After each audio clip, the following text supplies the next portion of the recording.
Welcome to Sunset Conversations, a bullfrogentertainment.com production.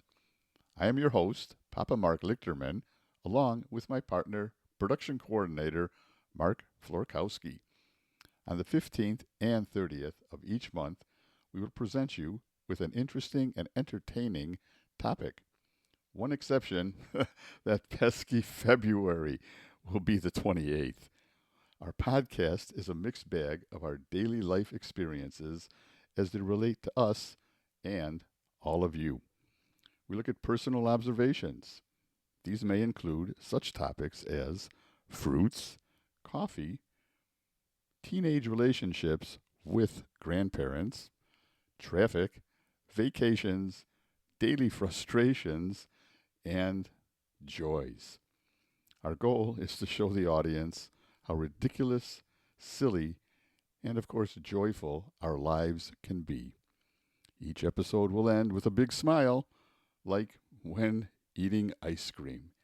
Please enjoy our sunset conversations as we take you through the journey of life. Send your questions, comments, and suggestions to info@bullfrogentertainment.com. Tap, tap, shake, shake, squeeze, squeeze. Volume looks good for my voice where I'm sitting. Oh, yeah. Looks okay? Okay. Sniff, sniff. Once again, I am in search of the perfect cantaloupe. Not just any cantaloupe? Not just any, the perfect cantaloupe. This, for some, is a very serious quest. Almost as serious as the search for the perfect watermelon. I can't imagine. The TikToks and the videos on the perfect watermelon. We'll get into finding that perfect watermelon. The very searching for perfection makes these and other quests virtually impossible. Nothing's impossible. Stop it. Well, yes, I have myself eaten an excellent cantaloupe and watermelon. How about you, Mark? Well, I've been to some hotel breakfasts and, enjoyed some delicious fruit, just amazing. And, when you talk about the perfect cantaloupe, I think I've tasted some excellent cantaloupe here and there. And watermelon, I have definitely had my fair share after all these years of having a perfect watermelon now and then. I think what I really know is bad watermelon. Well, we all do. Or bad cantaloupe. Yes. Crunchy cantaloupe. I mean, Crunch. how about you, our listening audience? What do you think? Have you had the perfect cantaloupe, the perfect watermelon? Yeah, I don't want to get us in trouble, but yeah, go ahead. Send in your comments. We'd like to hear about some experiences, right? Yes, absolutely. Yeah, we're just sitting around doing nothing, watching the sunset every I night. mean, so at Sunset Conversations, have you not experienced an excellent tasting cantaloupe, as we both have said? Sure we have. Yeah, send us an email. Send us an email to info@... bullfrogentertainment.com. bullfrogentertainment.com. Oh, boy. trying to be perfect there, so Ah. trying to be perfect can cause conflict within the mind sometimes. So, have you had a super sweet and juicy peach? Oh, That could be perfect. for sure. It's almost perfect, of course. On the other hand, sometimes, even with all our knowledge, we end up with a bad peach. Well, I think that's my world of angst, where, I go to the produce store and I'm like, oh, gosh, I just don't want to pick a bad piece of fruit, bring it home, cut it, and go like, well, going to have to throw that one away.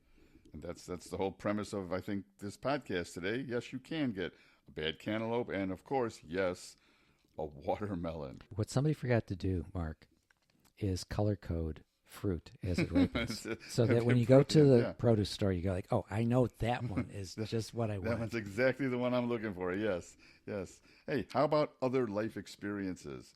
An imperfect run down a ski slope. The big fish that gets away. Oh. The tennis ball that sails over the fence. Oh, yeah, the baseball that breaks the window. Baseball that breaks the window, absolutely. Yes, many of our experiences are marred by our search for perfection. So true. So true. And why is this? Because sometimes searching for only perfection can mess up a truly great experience. And this I will not allow. Okay. I will not. Today, we will look at the lighter side of being perfect. My sunset conversation partner, Mark, has coined a phrase, never let perfection get in the way of excellence. Well, thank you, Mark, for praise I shouldn't deserve. That's it. Well, it was an excellent, almost perfect phrase coining. All right. Don't let a bad cantaloupe stop you from trying another. On today's broadcast, let's have fun with perfect. Or imperfect? Or imperfect. Yeah, let's go back to perfect. What a perfect idea. All right, well, hey, this is the perfect cantaloupe episode. So it would be, what is it called? What's that word? Not remorse.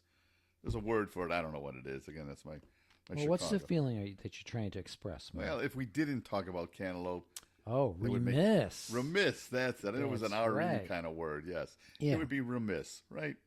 So let's You're take a look forgiven. at a cantaloupe. You're forgiven now because you Thank won't you. be in the state of remiss.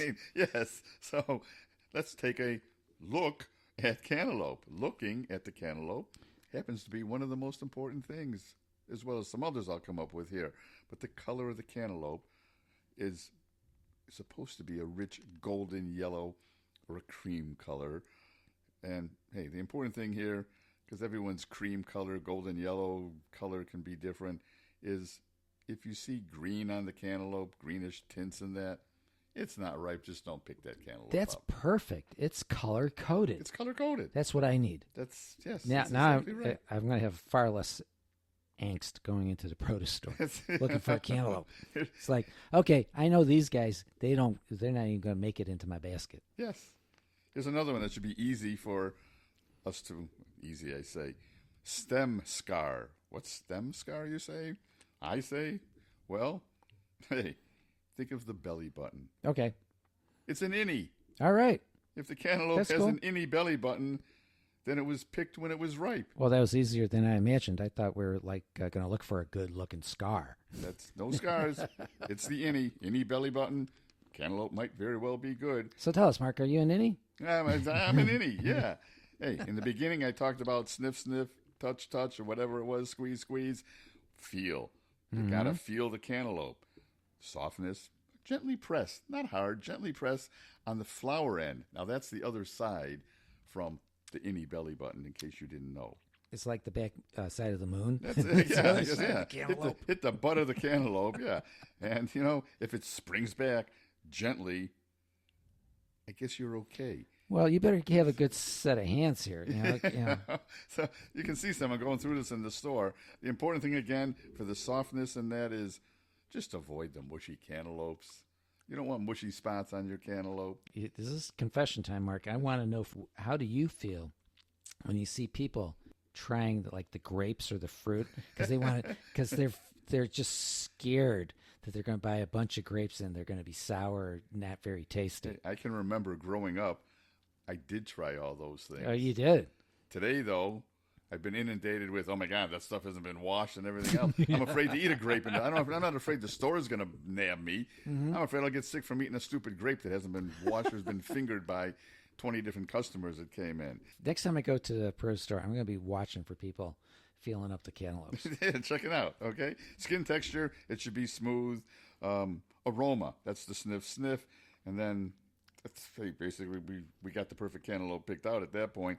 It should be ripe with an aroma of strong, sweet, musky aroma. And if it doesn't smell, it's not ripe. It looks like I'm going to be getting a little more friendlier with cantaloupes when I go to the produce store. I think you should. I think I will. That's cantaloupe. Now, today's big thing, we've all discussed over the years cantaloupes and that, but lately I have found that finding the best banana. The best banana. I mean, how long does it take you to eat a banana? This can be, remember, the bananas, a lot of times you buy them green. Oh, gosh. You don't buy a green cantaloupe and let it ripen. I'm sorry. I used to live atop a convenience store when I was in college, so I just go get my bananas every morning. This, right off the bat, is a potential problem because you buy bananas both green and both ripe. Right. or ripe you think. I never figured out the timing on how does it go from green to just golden yellow, It's just no, right no, before it turns exactly. into that. I'm just not into mushy bananas. They'll be in the garbage can. No, no. So here, for immediate use, choose bananas that are bright yellow, okay, with a few, here this gets tricky, a few brown spots Yeah. indicating sweetness and ripeness. Okay, that's, again, this is why you can't always find it, a few. Okay, for later use, This would be a perfect video podcast because everybody can see the faces I'm right? making. It's like, give me a break, okay? This is why, again, perfection. It's impossible, folks. To use a banana later, well, now bananas that are mostly yellow with some green on the ends will ripen over time. Well, no kidding. What do you mean, some yellow and green? Over time. What about when they're all green in the store? Never mind. Stem length. This one I've heard recently. Stem Okay. length. Stem Oh, length, yes. And I size found this to matters. be true. Bananas with shorter stems are often sweeter and more flavorful than those with long stems. So don't get greedy. Those great big long bananas that you'll see sometimes in the store, uh-uh.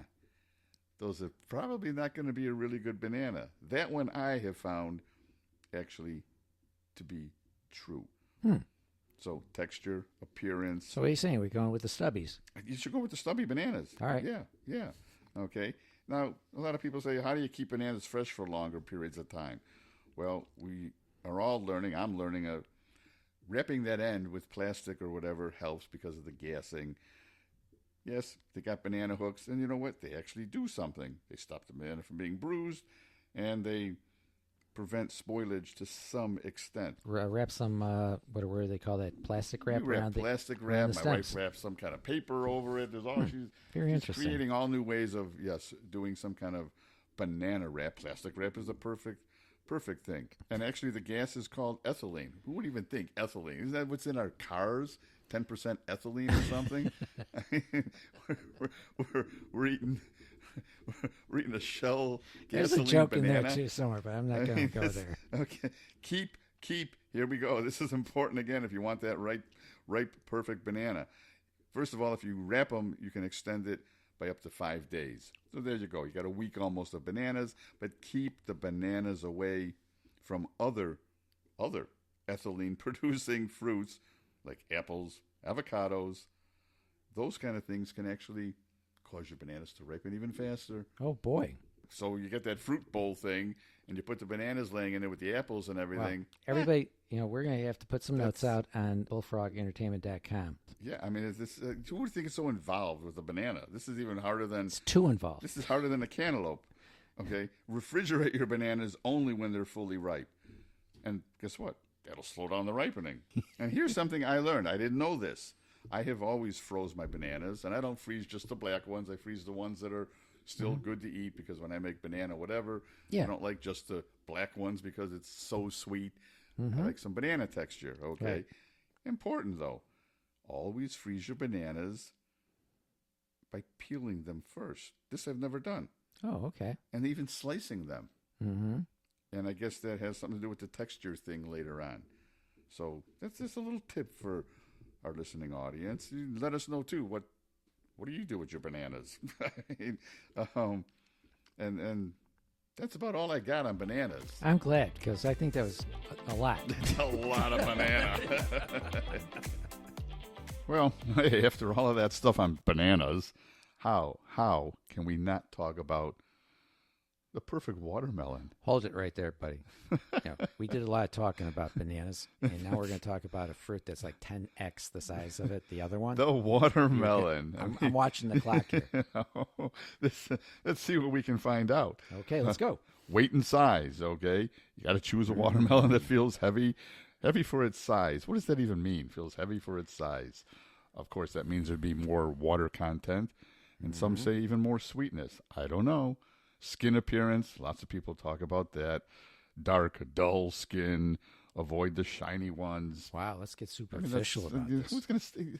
This is insane. How do you stand there and examining all these watermelons like this? What you look like for the nice, consistent color all the way around the orb of the watermelon? Well, you got to look for the flat spot, I guess. Right, where it laid on the ground. Creamy right? yellow, yeah, Mm-hmm. or orange spot on the underside. This can indicate whiteness. You want Mm-hmm. to avoid the watermelons with the white or pale green spots. All right, check. Okay? I got White check or that pale box. green spots. All right. Webbing. Well, larger webbing or sugar spots, as they're called, suggest a sweeter melon. Wow. I'd like to see a picture of that. Shape. Of course, shape. I've seen watermelons all kinds of various shapes, but round or oval without irregular bumps could mean a better watermelon. Aha. That's That's what I was getting at. and so here we are. Here's all your direction, lightly explained to you, our audience, That's all of it? and that's it. Other than I have to add that yesterday my wife and I were at our grocery store, one of our many that we visit, and she decided she wanted a watermelon, and rather than asking me, who should be the expert now of finding the perfect watermelon, she goes to the guy that works in the produce department and says, "Pick me out a watermelon." And he grabs up a watermelon and starts thumping on him. Thump, thump, Mm-hmm. thump, puts it Mm-hmm. back. Thump, thump, thump, puts it back. Shakes it. Thump, thump, thump, puts that one back. Finally, after the thumping and the shaking, he puts this one in our cart. Of course, you want to know whether it was a good watermelon. That you'll have to find out later because we haven't cut it open yet. But it's a tease for the future. It was round. The color looked nice. Good webbing. And I guess the webbing is fine. And it thumped pretty good. Yeah. So You know, that's the watermelon. let's ask our listeners to send us in an email and let us know if they use the thumping method That's and how successful they are at it. yeah. I mean, and otherwise, humor in the unexpected can help achieve excellence without perfection, and that's what that was. Humor and unexpected occasion in the grocery store. In the end, things may just turn out perfect. Exactly. And this was perfect. It was a lot shorter than bananas. Yes.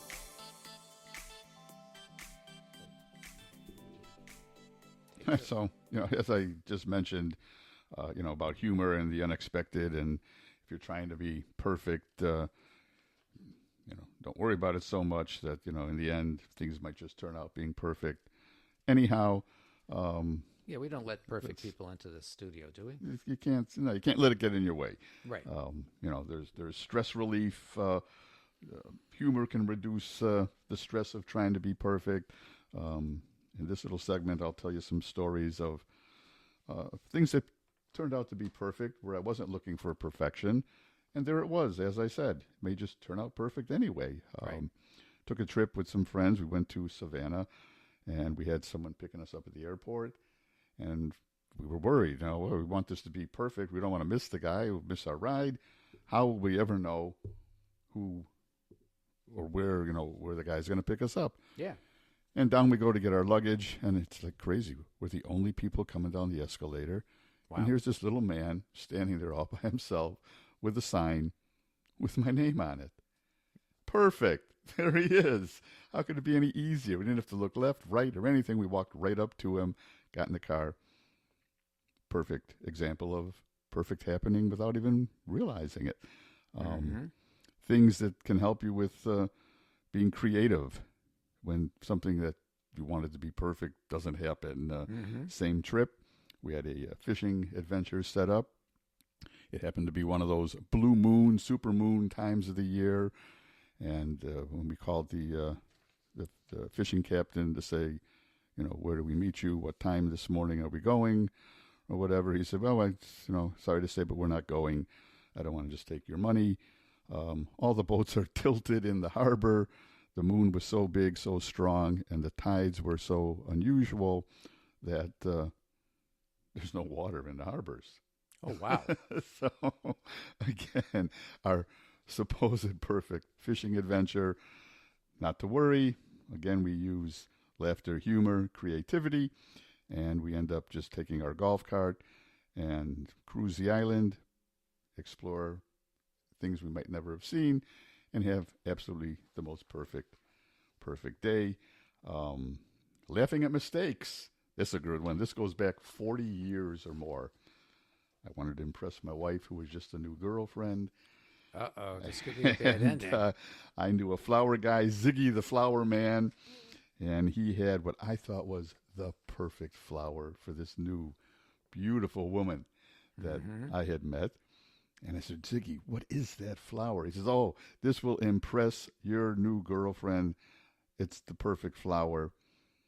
Turns out it's a banana flower. Uh-oh.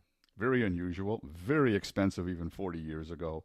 I hand it to my wife of today, but not my wife, of course, then, Your girl. my girl, and she looks at me and she says, why would you buy me something that the pigs eat? Oh, Okay. Well, different ways of looking at things. you couldn't have Googled it back I then. no Google. So I laughed at my mistake. I realized her being Belizean, the pigs do eat banana flowers. Once we went together and visited Belize, sure enough, in her brother's backyard, the pigs were eating the flowers. So Mm-hmm. again, laughter makes it Yeah. a perfect situation. I've taken all life mistakes and put them under the category of lessons learned. Right? Lessons learned. We'd like to hear from, the audience, your life experiences that became perfectly excellent. Yeah, there might be some Um, really funny there stories. could be great stories. We'd love to hear what that is. There are other things that, again, you bump into. I've gone to North Captiva Island in Florida, and from there it's a quick skip over to Captiva Island. Hey, when it comes to food, the perfect Reuben sandwich is at the Mucky Duck on Captiva Island. It's a Reuben made from grouper, Mm-hmm. and it's, to me, perfect. Okay. Wow. The Is there, perfect. any, is there any truth that the inventor of that sandwich was a quack? It's could be. It's hey, the perfect lobster roll. Oh, Eaton Street Fish Market in Key West.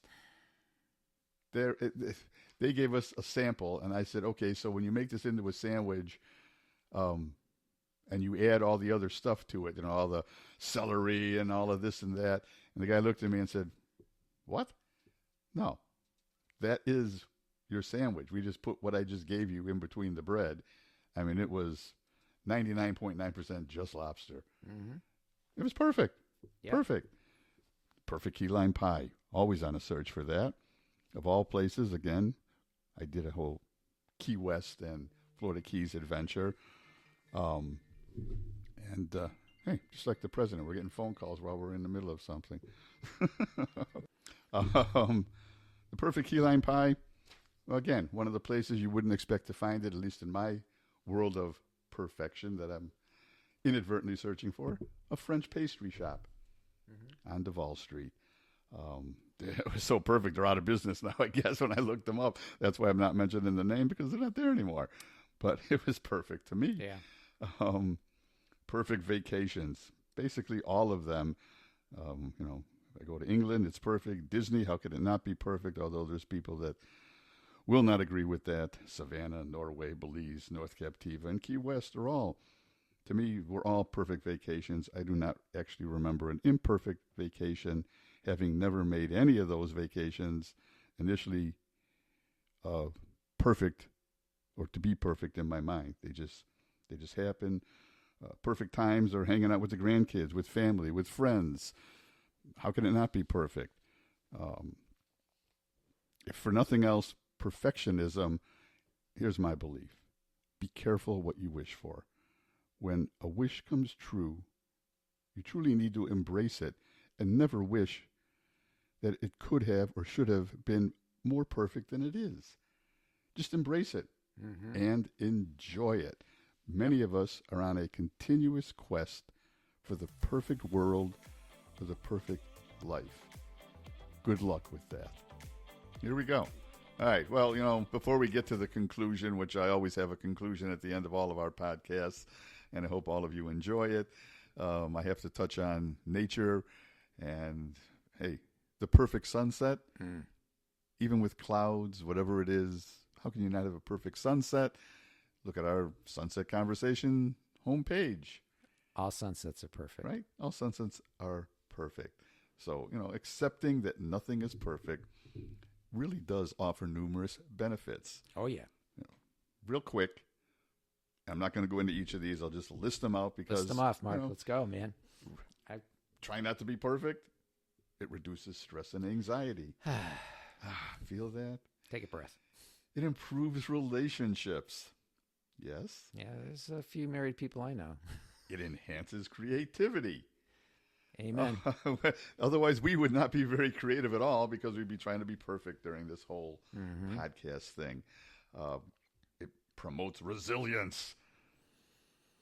Yeah. Which is also a lifesaver. Absolutely. It increases happiness. Mm-hmm. There's the eating ice cream. and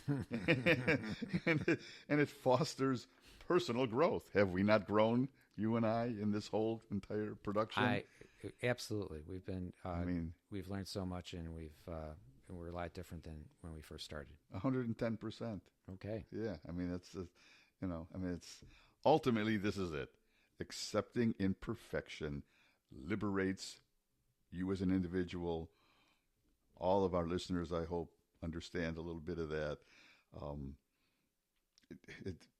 It liberates you from being having unrealistic expectations. Yeah, there's a little Scottish guy inside me want to yell, Freedom! Yeah, right? And it enabling all of us to live a more fulfilling and balanced life. Mm-hmm. Amen. That's perfect. Yep. Yes.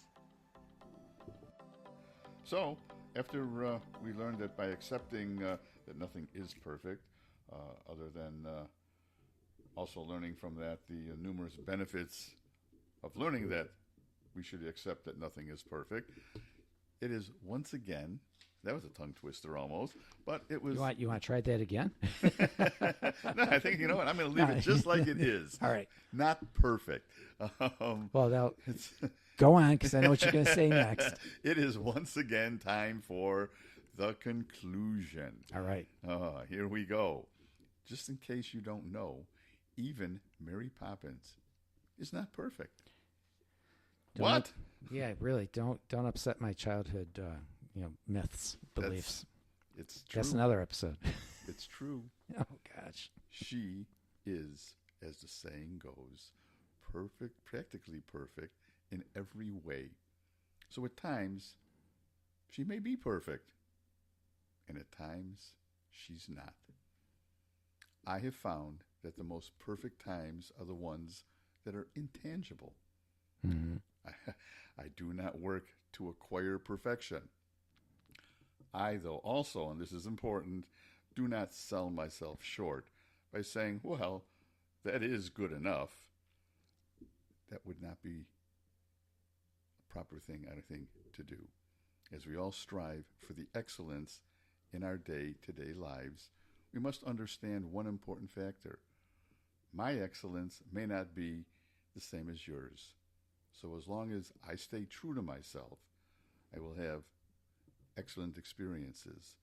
So true. And I'm going to interrupt you. Mm-hmm. I know Feel this free, is jump your in. conclusion, but Jump in. when you're practicing your excellence, you're elevating my motivation to be excellent too. That's so excellent. There's this yin and yang thing going on when everybody practices that. Yes. That's the intangible perfection. Exactly. And, that's what makes a team work. It's totally 100%. Yeah. And I don't know if this totally pertains to everything, but it kind of, in my mind, kind of did. If any of you, our listening audience, remember the movie Bill and Ted's Excellent Adventure. I think it was the first movie I saw Keanu in. For many, the adventures they went on really would not be excellent. But the movie is a comedy, and that's what's important. Mm-hmm. Excellent, dude. That's right. As they would say throughout the movie. This makes it easier for the viewer to appreciate their adventure. The comedy does. Mm-hmm. Do you agree that by adding humor to our lives, we can all find it less stressful? Yep. I think I agree. Take the edge off. As we search for excellence and maybe bump into perfection. That's the big payoff. That's the payoff. That's exactly right. The perfect weekend is not perfect because I planned it to be so. It becomes perfect because of the intangible joys that are created by the experience. Please do not stress out. Yeah, that's right. And there's that magic 3-letter word, Joy. Joy.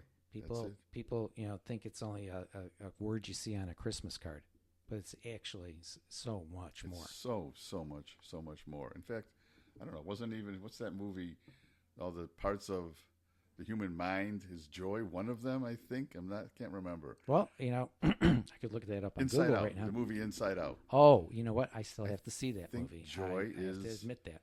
I know fear is, but I think joy Yeah. might be. And if it isn't, well, it should Well, be. joy is definitely, if fear's an emotion, joy's an emotion. Yes. So, hey, it's getting closer to fresh fruit season. Yes. That super sweet and perfect watermelon Yes, you will. or the most perfect cantaloupe of my dreams. There you go. Thank you. Mark and I really appreciate and thank you for tuning in to our podcast, Sunset Conversations. Yes, we do. We hope you enjoyed this week's journey into another mixed bag topic. Until the next time, keep your curiosity alive and your heart and mind open. If you enjoyed today's show, why not share it with a friend who might appreciate our blend of diverse topics and curiosities?